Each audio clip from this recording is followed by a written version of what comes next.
João Paulo Camargo e você está no podcast sobre pregação eficiente.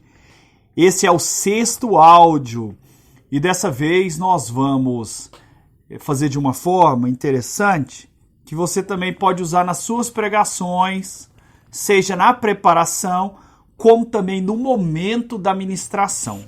O que seria? É pontuar aquilo que foi dito. Ou seja, a sua pregação vai ter início, que é a introdução, vai ter o meio, que é o desenvolvimento, e vai ter a conclusão, que é a chamada para ação. Mas nessa chamada para ação, é interessante repassar aquilo que você já verbalizou. Então vamos lá. Foram 5 áudios, com este o 6º, e todos os outros 5 áudios estão resumidos, estão de acordo com o primeiro. Ou seja, quando eu falo dos pilares da oratória ou da pregação eficiente. Primeiramente eu lembrei lá, eu conceituei o que vem a ser oratória. Resumidamente, a oratória é a arte da comunicação.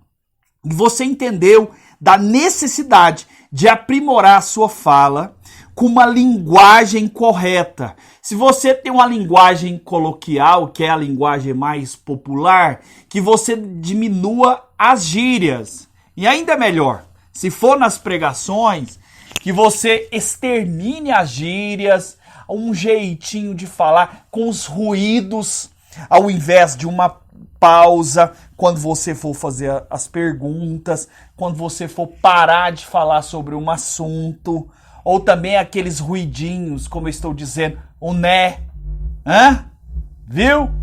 Tá entendendo? Tá entendendo? Tá entendendo? Isso são situações que você precisa exterminar da sua fala, da sua verbalização. Mas aí, João Paulo, mas o que seria realmente essa pregação eficiente? A pregação eficiente é aquela que não deixa dúvida nas citações, em qual trecho da Bíblia está, qual evangelista, qual livro, numa citação de santo ou num documento da igreja. Qual documento? Qual parágrafo, no caso do catecismo da Igreja Católica ou do direito canônico, se for a oportunidade, se for necessário falar. Então as pessoas precisam entender claramente o assunto. Para isso é necessário você vivenciar o primeiro pilar dessa oratória, dessa pregação eficiente, que é a retórica. Ou seja, ter conhecimento teórico, ter conhecimento de causa, sim, mas nesse primeiro ponto, que é o da retórica, você precisa deixar uma mensagem clara. E para isso você precisa estudar, você precisa meditar. Se for um trecho bíblico, e aí eu falei na última formação, no último áudio, que a palavra fala conosco, porque é o próprio Deus. E na medida que eu medito essa palavra, o próprio Espírito Santo vai me dando direção daquilo que aquele povo precisa escutar. Então a retórica é esse estudo. A retórica, eu também fico preocupado na escrita, na mensagem de texto que eu mando para uma pessoa. Isso também é retórica. Isso é necessário para o dia a dia. Agora pensa, que autoridade você vai ter de falar algo em público se na escrita você fala muito errado? Não fala de uma forma correta. Ah, mas eu sou do interior.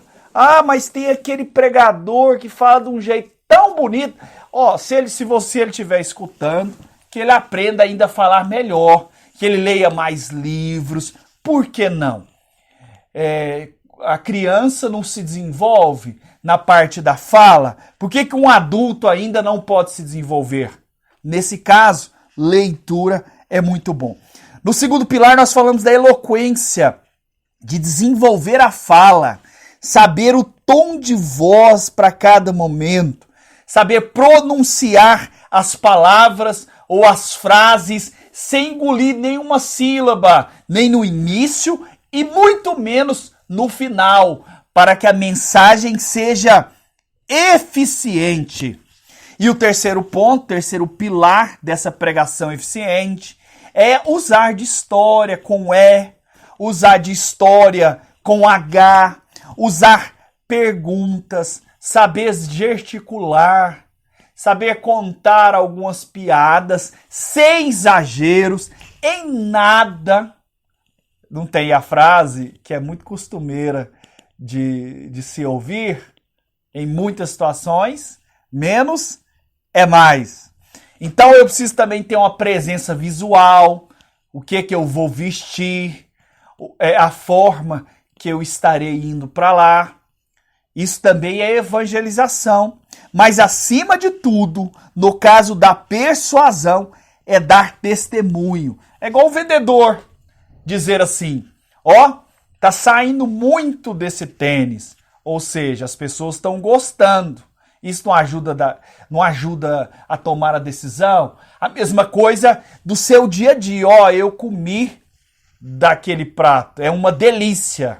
Eu experimentei o amor de Jesus.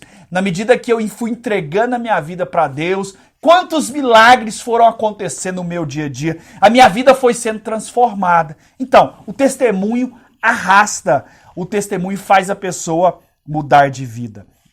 Nos áudios, aprofundamos nesses pontos e ainda toquei na importância de meditar na palavra. Repito, a palavra fala conosco.